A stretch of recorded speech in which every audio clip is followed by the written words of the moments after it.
Hi, I'm Dallas Dickinson, Director of Production on Star Wars The Old Republic, the new story-driven MMO from BioWare and LucasArts. Today I'll be guiding you through the opening minutes of the Eternity Vault, a high-level, multi-party operation involving an ancient prison that's been uncovered on the remote world of Belsavis. Inside this prison, a terrible evil has broken free that now threatens both the Republic and the Empire. At level 50 in the game, whichever side you're on, you'll be dispatched to deal with this threat. Today, we'll be watching the first part of the experience from the Imperial perspective, beginning with the conversation with General Thredoldt. My lord, forgive the lack of protocol, but war has broken the chain of command, and my purpose is grave. I am General Thredoldt, commanding officer of the Imperial Reclamation Service. I understand you're familiar with us. You run archaeological expeditions to uncover Sith and alien artifacts. And deal with the threats they represent. We uncovered a new section of Belsavis prison during a bombing run. It's been sealed for 20,000 years. The Rakata called it the Eternity Vault. It's where they kept the prisoners and technology they could never afford to release. This doesn't sound promising. We've been translating the Rakata inscriptions. Most are indecipherable, but a few refer to a prisoner called the Infernal One. Took an army to stop the Infernal One before. If we don't do anything, well, the war against the Republic may be nothing next to what'll come. The weapons in that vault could give us an advantage over the Republic. That will be up to you. General Thredoldt has briefed our group on the situation, and our heroes know what they have to do.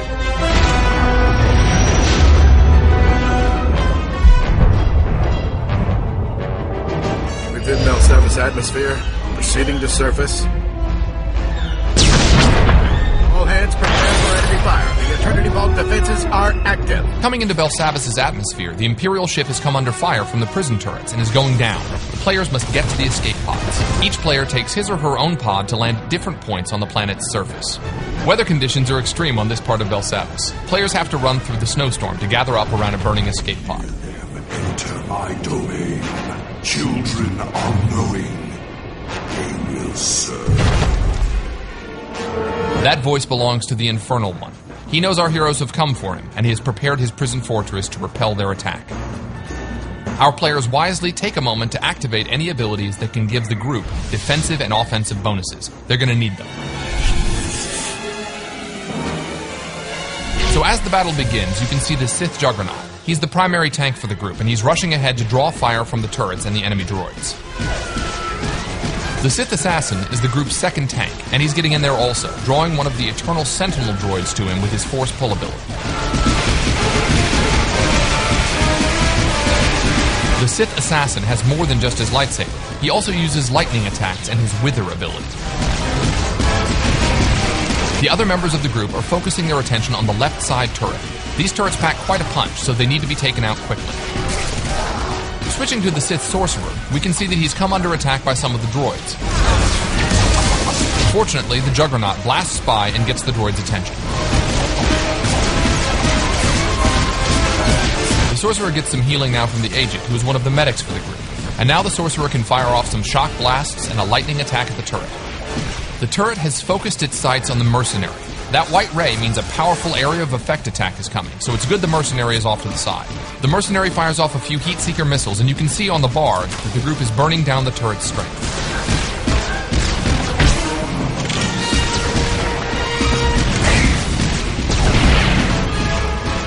The majority of the group is now focused on taking out the remaining droids, while off in the distance, the Sith Marauder works on weakening that second turret.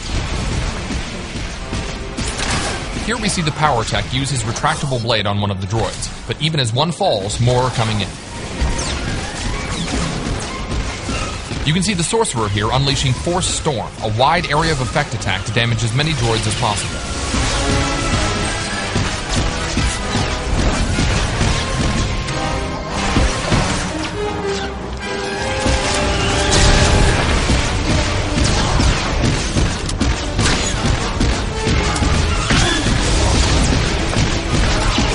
Alright, the last of the droids is down. Now they've just got to deal with that second turret.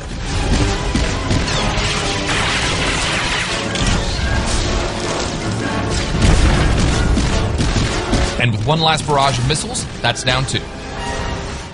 My finest creation, machine of machines, metal enemies. worlds welded together, an allied toward Before they enter the Eternity Vault, the Infernal One has another surprise for the group. This is going to be a harder fight. The Sith Juggernaut force charges in to kick things off. We switch perspectives to the Operative, who's already firing off some heals. Note that he's got larger icons to show group members' health, front and center. A nice UI option for medics. So far, so good. The Juggernaut and Assassin are keeping the droid's attention while the others lay down damage from range. The Annihilation droid has laid down a sweep there to blast back the group members who were standing too close. Now here's where it gets complicated. When the droid starts firing off those swarms of missiles, that's deadly. Fortunately, the group knows this, and you can see them taking cover behind the destroyed turret. So most of the group is hiding, but the Juggernaut and Assassin are actually able to withstand this kind of firepower, so they're just charging right back in.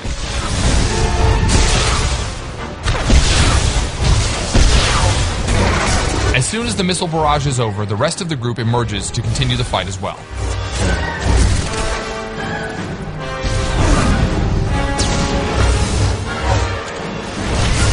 We switch to the Sith Sorcerer, who keeps his distance and keeps a steady flow of lightning streaming out to weaken the droid.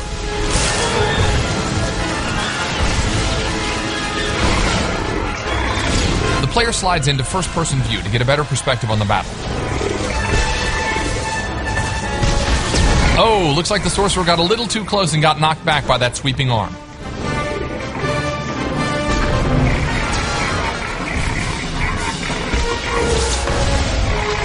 Now the droid is beginning another bombardment with his rockets. This time the group doesn't hide, however, and instead collapses in and keeps fighting. It's critical here that the healers use area of effect heals on the entire group.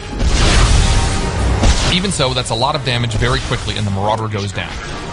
Luckily, the second Sorcerer, skilled in healing, has reanimation, which revives downed group members even in the midst of battle.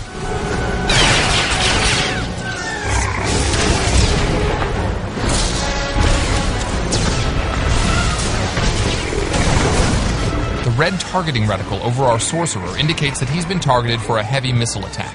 This attack will slam not only him, but anyone standing nearby, so he smartly moves away from the rest of the group to take the hit.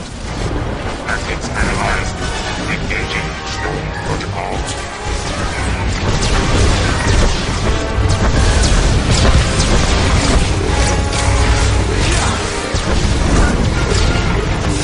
Ouch! Another swing from the Annihilation droid's cannon sends the Juggernaut flying.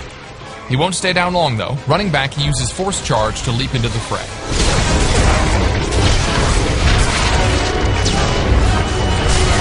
Our heroes maintain their blistering assault, chipping away at the droid's health.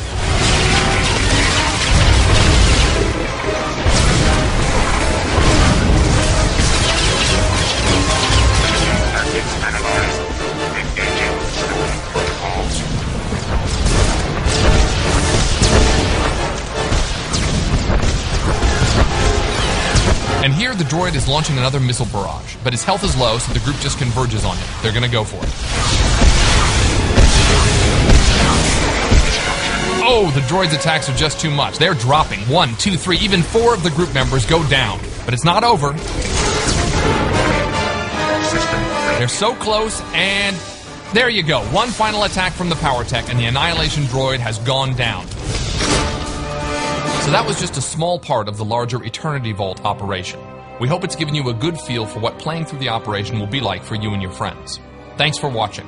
We'll leave you now with a sneak peek at what the Infernal One has in store for players inside the Eternity Vault.